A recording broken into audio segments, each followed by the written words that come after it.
Hello and to intentioning this. I love that countdown. I'm just am addicted. It makes me feel like I'm really in the movies or something. So I'm so excited today to have with me Reshma Saujani for one of our conversations with the most interesting people to help you reach your highest intentions. And today we are going to tackle a very hot topic with a leader for workplace equity. You've probably been seeing Reshma Saujani all over the place with her new book and other things that are going on. I will introduce her in just a moment, but I will first tell you that I'm Gloria Felt. I'm co-founder and president of Take the Lead. Our mission is to prepare, develop, inspire, and propel all women of all diversities and intersectionalities to take their fair and equal share of leadership positions across every sector by 2025. And each one of our Intentioning This programs that we do relates to one of the leadership intentioning tools in my book, Intentioning. This one is number 5, strike your own damn balance in regard to your life and work choices. And there's nobody better to talk with about that than Reshma Saujani. And we do want your questions, so you can feel free to go ahead and put them in the chat if you are so moved, and we will try to get to all of them. So Reshma, let me just, I can't do the whole bio here, but because I want you to. Don't do it. You don't have to do it. Yeah, I want to tell you to tell a little bit about how you got here and what propels you. But I will just say that your new book, Pay Up, The Future of Women and Work, is, as you put it, a manifesto about how to make workplaces finally work for women. You're also the founder of Girls Who Code. You run for political office, you created the Marshall Plan for Moms, and you are in the forefront of this conversation that's going on right now about women and work and caregiving. Couldn't be bigger, hotter, and more important topics right now. So Reshma, welcome, and thank you so much for being here. Oh, thank you, Gloria, for having me. I'm such a huge admirer of your work. You've been a trailblazer when it comes to women's equality, so it's an honor to share the LinkedIn stage with you. Thank you so much. So before we jump into the heart of those issues, would you just share a little bit of your own backstory? How did you get to be the person that you are? What motivates you? I think my parents, they came here as refugees when in 1973, before I was born. And, it's my father used to always read to me these books about change makers. I think about this as a parent now, how important it is to expose your kids at the youngest of possible ages to things that can help shape the way that they think about the world. I grew up as one of the few brown girls in the Midwest. And so I was, led my first march when I was 13 years old. I've been an activist my whole life and super conscious about equality, about racism, about equity. I graduated $300,000 in student loan debt. So that's what brought me to New York City, the best place in the world. Mm-hmm. And, I found myself in a job that I hated because I was paying off that student loan debt. And I feel very blessed because I knew from the time I was a little girl that I wanted to make a difference in the world. And it took me a bit of time. It took me some, losing some congressional races, building an organization called Girls Who Code about something that I wasn't even an expert on.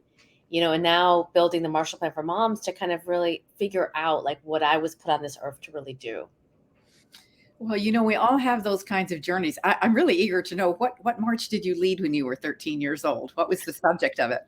So I started an organization called PRISM, the Prejudice Reduction Interested Students Movement. Oh, wow. That's a mouthful. It's a horrible name, though. I've gotten much better at naming, the older I've gotten. But we were marching through our town in Schaumburg, and like, I think they had one of the community, it was some holiday or something. And we had this huge banner, and it was it was my first event that I helped organize. Mm-hmm.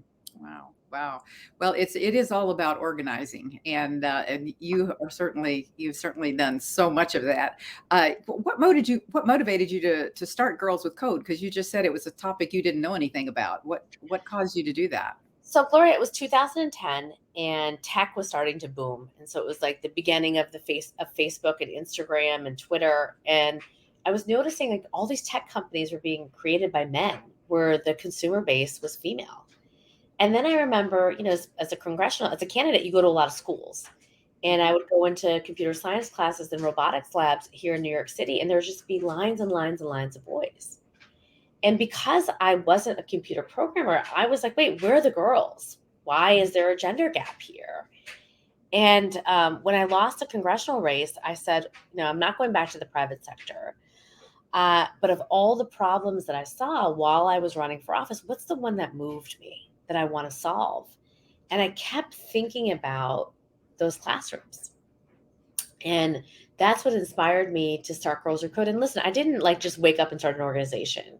I Mm-hmm. spent about 2 years trying to understand, women in tech and why is there a gender gap? What are the current interventions? What could an intervention look like? And I literally built a model of what then became Girls Who Code and launched my first program. And it was in that first pilot program that I saw these incredible girls that were, coming from underserved communities that had never coded before, that were using technology to change the world. And that's when I had this aha moment that like, oh, I got to teach more than 20 girls. I got to teach a million. I got to really use technology to create a generation of little girls that will be change makers. I love it. I love it. We have to talk more about that because one of the things that we're doing with Take the Lead is we have a program called 50 Women Can Change the World, and we recruit emerging leaders in particular fields, and we are absolutely committed to doing several cohorts of women in tech this year. So we're going to have to talk. I need to find out more about how to do this and perhaps collaborate with Girls Who Code and some of the other organizations that you have probably gotten involved with since then. You alluded to the congressional races that you ran, and for many women, first of all, they don't run. That's the big problem. They first of all don't run. Secondly, when they do run, if they lose, they don't run again. So what do you say to women about that? So interesting. Yeah, I mean, I was very eager to run my first race. I ran for Congress first, and then I ran for public advocate in New York City. So in my congressional race, as I was this young woman active in the Democratic primary and Eleanor Legacy, all those organizations where they were encouraging young women to run. And so I decided I was going to run for office. I knew nothing about how to build a campaign. Part of I think what terrifies women is, how do I do that? What's the playbook? Mm-hmm. Like, how do I open a campaign account? How do I raise money? Who do I hire? What do I say? And so, now there's so many more resources that are helping women figure that out. But when I ran, 13 years ago, it was kind of like me and my friends making it up. Mm-hmm. But it was very liberating because in many ways, building and running a campaign is like building and running a business. It's like building and running an organization. Right. It's like anything else. Like, what's your name? What's the color of your t-shirts? How I got to ask people for money. I got to hire a team. And so it enabled me to build a skill set that I then used to build Girls Who Code and the Marshall Line for Moms and other things that I have then created. So, my first race, and I think losing my first race was also like, I got over it pretty quickly. Mm-hmm. Because I think there's something about saying, oh, well, I did that wrong. And I wouldn't have said that. And I wouldn't have hired that person. And, it was just, I need a redo. If I get a redo, then I'll win. Losing your second race, which I did, was brutal. Because then you run what I felt like I ran a perfect campaign. And then it was this like, oh, they just don't want me. Like, they just don't want me. And that is when I think for me, I got a chip on my shoulder that was like, okay, you're not going to elect me. I'm going to show you that I can make a difference. And I think that race, in many ways, I think losing that second race is what led me to be the person that I am today. That is so interesting. That is so interesting. And that you pulled yourself up and you saw other things you could do in this world that would make just as much of an impact. Yeah. And I think I had something to prove. They say this about great athletes. If you look at LeBron James, great Kobe Bryant, all of them, there was somewhere along the line that they didn't get picked. Like, they didn't get picked in the first draft, right? They lost. They didn't make the 3-pointer at the end of the game that would have propelled their career. And so they were always trying to get over and prove themselves because of that one event that was catalyzing for them. Right. That was that's what these races were for me, because I saw it as a rejection from the voters of them saying, well, you can't make a difference. You Mhm. can't make change. Right. And Right. I was like, oh, no, I know I can make change. Let me just show you. I'm going to make a lot of change. And I don't know if I had like lost those races, whether I would have grown Girls Who Code to be 450,000 girls and 500 million people and one of the largest women and girls organizations in the world. And Right. often an organization that people point to as the example of how to make real change. Right. And so I'm grateful for that chip on my shoulder, maybe, you know? I do remember, I can't help but remember this, and this wasn't what I was planning to ask you, but I do remember the article about your shoes. Yes. I was thinking, come on, give me a break. I mean, this woman has so much to offer here, and you're gonna do this whole article about her shoes. That I know they say if a girl has the right shoes, she can do anything, but still. Oh, it was devastating. It was I was waiting for the New York Times to acknowledge my congressional race, and they just didn't. Couldn't get time of day. Finally, I get a reporter email from Susan Dominus, who's an amazing reporter, Right. Mhm. and she follows me around all day at Queens. I'm like, this is my shot. This is the shot. People are going to really see me and see my potential. And at the end of the interview, she looks down at my feet and she says, "Wow, how did you make it in those shoes?" And I was like, "Oh, these are me. Like, Mhm. these are the perfect congressional women's shoes." Like, and she then writes an entire story about my shoes. Not Of it, of one course. word about my policies. Of Not course. one word about me. Well, And yeah, we're not going to let that happen with regard to this incredible moment that I believe we have right now. I am a great believer that disruption and chaos are the perfect opportunities to make big systemic changes that we haven't been able to make otherwise.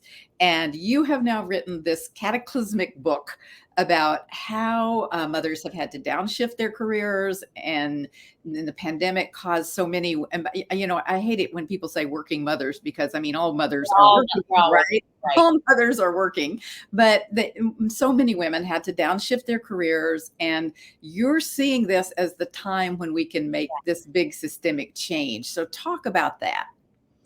Well, women are in crisis. And I think COVID was a big eye opener that much of what we've been telling women have been wrong. I spent the past 10 years telling girls to barnstorm the corner office, to lean in real hard, to girl boss their way to the top. And I found myself in the pandemic with two little kids, a newborn and a 6-year old, a full time job. And it nearly broke me. And I learned the hard way that having it all is just a euphemism for doing it all. Mhm. And we can't just color code our calendars and get a mentor and sponsor. That's not the way to equality. That we have to stop trying to fix the woman and fix the structure. And all we've been trying to do are fix women. We feed them books like Confidence Code and Lean In and tell them to get their power pose. And then when we do all those things and we still are barely making it, we think something's wrong with us. When Mhm. the reality is that when we step in the door, our office door in the morning, we've already done 2.5 jobs. That 2/3 of the caretaking work is being done by women, and that work is not valued, it's not recognized, it's not appreciated. And nothing about the way that we've designed work has accounted for that other job that we're doing. In fact, basically, we've made an implicit agreement, or women made an implicit agreement, I would argue, probably with the devil, to say, if you're going to let us work, we promise to hide that we're mothers. We promise not to put pictures of our kids up. We promise not to tell you that we have to go to a doctor's appointment. We promise not to, we promise to breastfeed in closets and not ask for support on our childcare. Oh, I'll go back to work 10 days after having a baby. I can't even imagine. I really cannot But even again, we imagine have no that. structures. We Mhm. have no structures that actually make it possible for you to have a job and have a child. Well, it certainly is true that the institutions we work in were designed by men for men who had women at home taking care of all of the needs of the house and the family and all of that kind of stuff.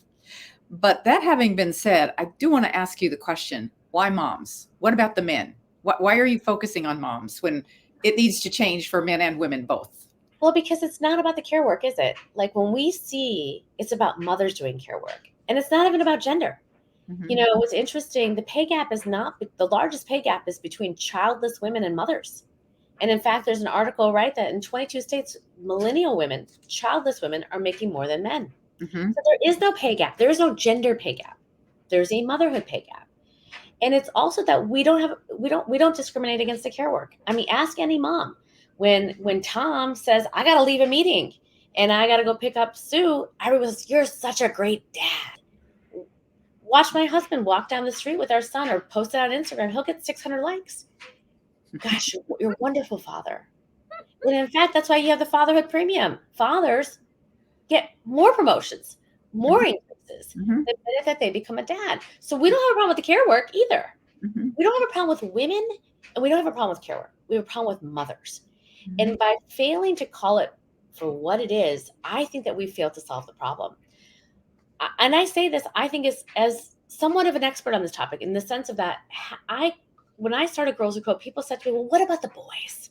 Just shouldn't all kids learn how to code? Mhm. But I said, well, wait a minute here. Only 18% of the technology workforce is female. Mhm. This is about focus, not exclusion.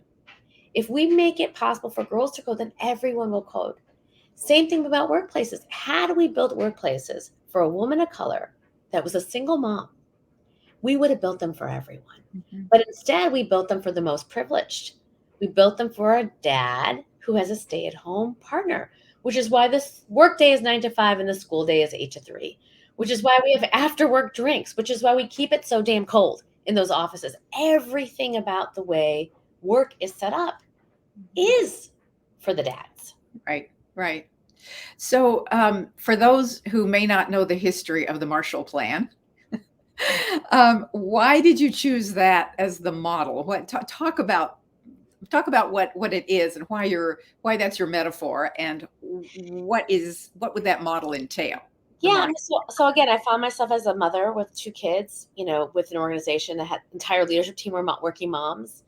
And I think the school closures were really like the final breaking point for so many of us, Mhm. Yeah, they because the sure were. schools closed and daycare centers were still shut down and you couldn't bring in your grandparents. Like, we basically had to leave the workforce or downshift our careers or move in with our parents.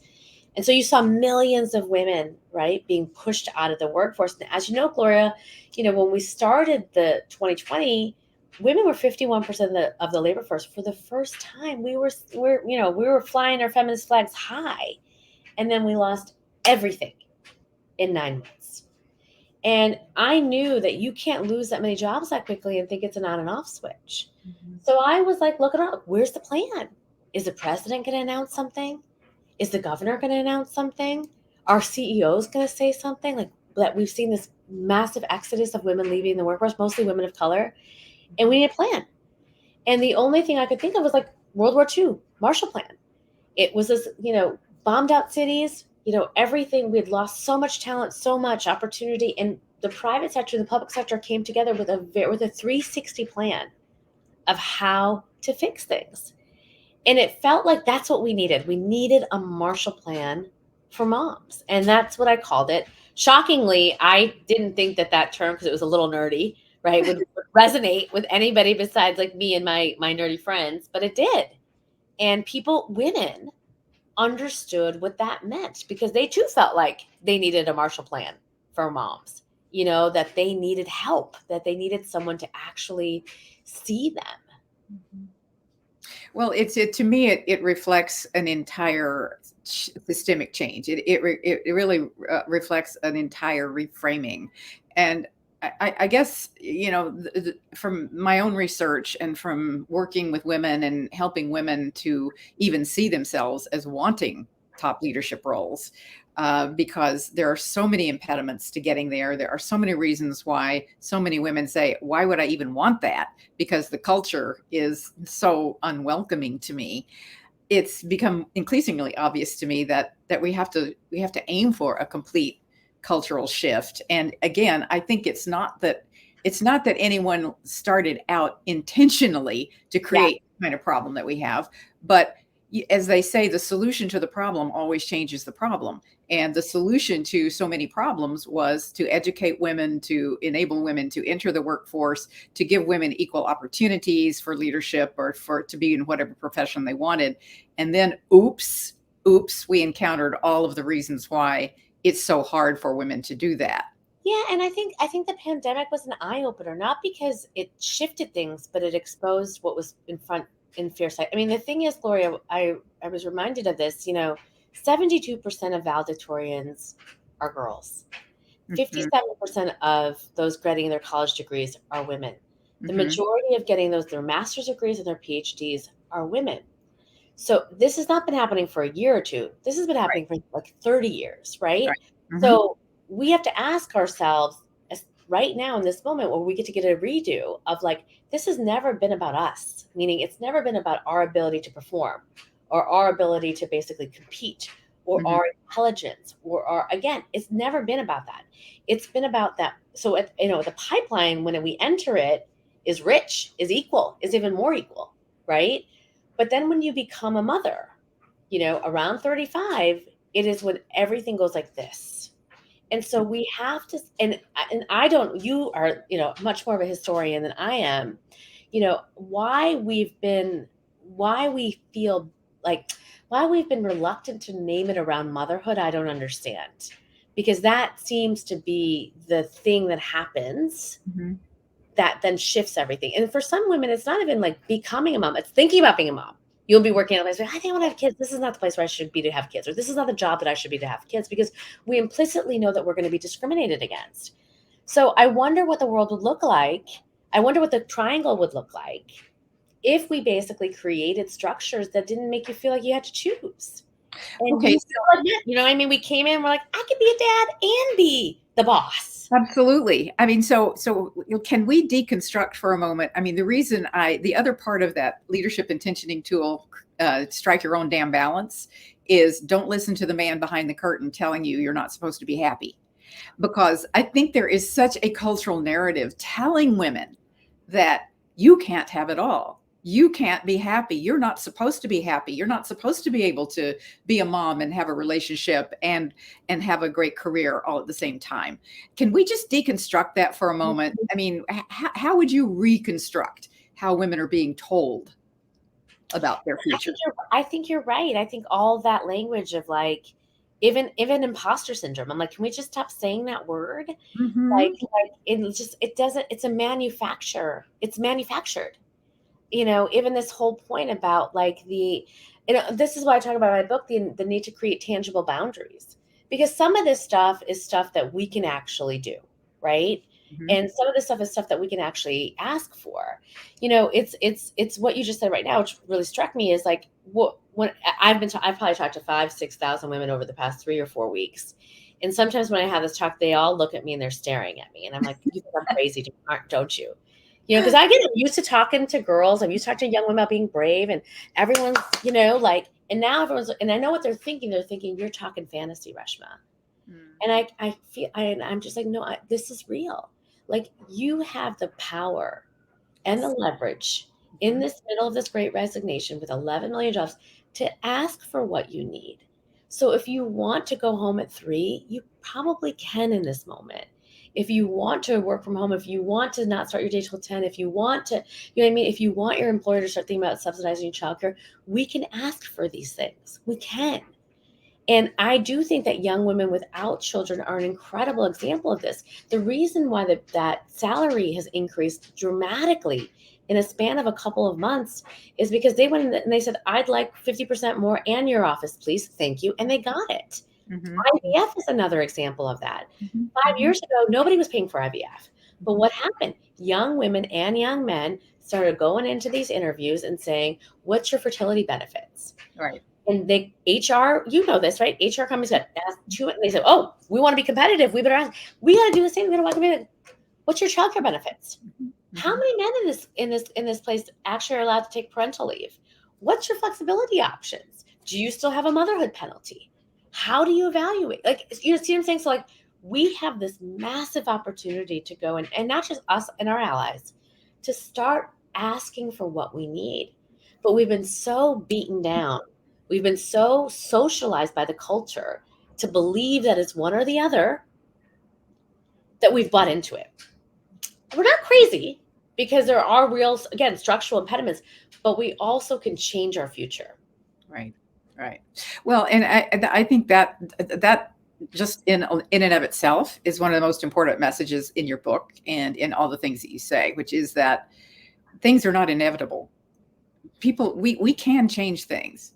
We really can. And that's, I mean, people working together, even if they don't have any obvious power, do have power and can make change. And the thing about it is the prescriptions that you're giving, in my mind at least, are actually the very things that will make organizations more successful, make businesses more successful. And we Yeah. know that organizations that have more women in their leadership are more profitable, right? Have better decision-making processes and that sort of thing. So why wouldn't they want to create a culture in which more women would want to stay in the game? More women would want to actually go for top leadership jobs. Yep, that's right. But we have to try. And what's interesting right now is, again, going back to this motherhood identity. Even for me, I never identified as a mother, even though I desperately wanted to become one. And it wasn't, again, until the pandemic that it became so clear that it's again, even in, I had this woman send me a note. She's a midwife, and she has a 3-year-old, and she lives in a state where, when the daycare center shuts down, when there's one COVID case, the entire daycare center shuts down. And she said, I've had 5 absences. And my employer, the hospital, emailed me and said, if you have one more absence, we have to fire you. And of course, the daycare center shut down. Mm-hmm. And because mothers are not a protected class in the workplace, even though we should be, she's got no remedy. So again, for a long time, there's been workplace discrimination against moms, again, from the beginning of time. But we have not rallied around this identity in the workplace in the way that we need to, again, because of fear of retribution. Mm-hmm. So this, to me, is a radical shift that we need to make if we want the world that we want for ourselves and for our children. Right. So what are, if you were the CEO, male or female, of a large corporation right now, what would be the 3 things that you would do? I would subsidize childcare in any way that I can, whether that's backup care, whether that's predictability, whether that's straight out cash subsidy. Second, I would mandate paid leave for men or incentivize it for men. So the company starts basically shifting the gender equation of work that's being done at home. And 3, I would really design hybrid work. I would not fight this, like, in the office, out of the office. I would accept the fact that, like, for a lot of people, they need flexibility. Mm-hmm. And how do I make that work? Mm-hmm. It seems to me that most people really have appreciated the flexibility. Yeah. I think we have to be careful. Yeah. I think we have to be careful that it's not the young men that are in the office and we're at home doing laundry in between our Zooms. Well, there's that. Yes. We have to be careful that we don't create a 2-tier system. So we have to be intentional and thoughtful about it. Mm-hmm. Mm-hmm. Do you have any mom hacks that you would share, looking at it from the other side of the coin? Oh, well, listen, I sleep. I'm serious. I didn't do those. I didn't do self-care and rest. I mean, I sleep. I play tennis 3 times a week. Mm-hmm. I try to really manage my guilt. 2 weeks, and it's hard. Listen, 2 weeks ago, my little one was in the emergency room, and it was right in the thick of my book tour. Mm-hmm. And, my husband had managed his schedule to make sure that he was going to be around. So there were a lot of doctor's appointments, a lot of stuff. And again, I was like scheduled like this. And piece of me was just like, I just got to cancel everything and just be there. But I was like, no, mm-hmm. Holland's got it. Mm-hmm. He wasn't asking me to. Mm-hmm. He was like, I got it. You go do your thing. We got it.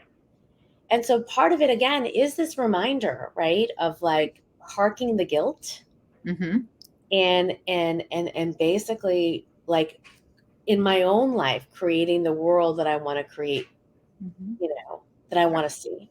Right. That is beautiful. And it really leads me into the final question I always ask everybody is, what is your biggest leadership lesson for women?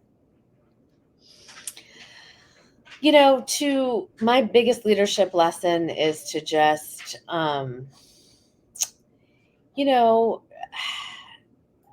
I think to like fail fast. I'm so, like, going back to where we started this conversation, I'm so grateful for those failed races. I'm so grateful that I got to realize, I got to be free of other people's judgment, of my own judgment, of my own voice in my head that told me I can't, I shouldn't. And if you do, you'll just break. And I really think had I not lost those races, I wouldn't be where I am today. So failure's a gift. I cannot thank you enough for giving that as your leadership lesson. I really, we are so socialized as women to be perfect. Yep. And I really think that is one of the main differences in socialization between boys and girls is Absolutely. that the boys are socialized from birth to know that they can play with each other, they can fall down, they can get back up, they can, it's all okay. Girls are much more socialized even today to be more perfect in everything they do. I wrote a Yeah. whole book about it. Exactly. It's Yeah, true. right. And so thank you. I just want to thank you for that, because I really Gloria. think that if every woman who's watching today and every man listens to that leadership lesson, that there's really no such thing as failure. It's all a learning process. All learning. It's a gift. It's all a learning process. And if I'm going to just put in a quick plug for something we're doing at Take the Lead on April 23rd, if I may. Um, Yes. and I, when you were talking about you play tennis 3 times a week and you sleep, so wonderful. We have to do the things, we should do the things, we need to do the things that feed ourselves, whatever they may be. So we have been hearing so many women talking about being stressed and being burnt out, that we decided we needed to do something to help with that. So on April 23rd from 2 to 4 Eastern time, we just want everybody to block out their calendar, tell people they're busy, because we're going to have 2 hours of nothing but things that will help you. We call it Take Time for Yourself. And it's just all about we're going to have some breath work, we're going to have some movement, we're going to have some information about heart health, some inspiration. These are some of the things that we need to give ourselves time to do mentally, and then we'll be better people. We'll just be better at everything that we do. So it's this whole business of strike your own balance. We can figure out how to do that. And so we want to give people some of that. So I think maybe on the screen you may be seeing how you can find that, but you can always just go to our website, taketheleadwomen.com, and sign up. It's free. It's going to be tons of fun. I can hardly wait, and we're very excited about it. And we just felt like it was time to do something that was free and fun, and let everybody participate, and have a little, just take the time for yourself. So Reshma, tell people how they can find you, and again, the name of your book and all of those things you want people to know. Pick up my book, Pay Up. Yes. It's been out for 3 weeks. You can find me on reshmasaujani.com. I'm on Instagram, Twitter, Facebook, and sign up on marshallplanformoms.com for our newsletter and for our petition. But thank you so much, Gloria. It's been so wonderful to be here with you. Fantastic. Thank you. Thank you, Reshma. Thank you for the incredible work that you're doing. It is making a huge difference in people's lives. Thank you for telling me that. In one sense, we will continue some of this conversation next week, when my guest will be Josh Leves, who you may know, who has led the way for men to have equal parental and family leave, precisely because he's determined to do his fair share. So we're going to go deep into that question that I keep getting asked, and you mentioned you get asked all the time. What about the men? Yes. That's what we're going to talk about next week. Now that we've talked about moms, next week we'll talk about what about the men. Thank you again, Reshma Saujani. Everybody follow her, buy her book. It's incredible. Until I see you again, keep intentioning.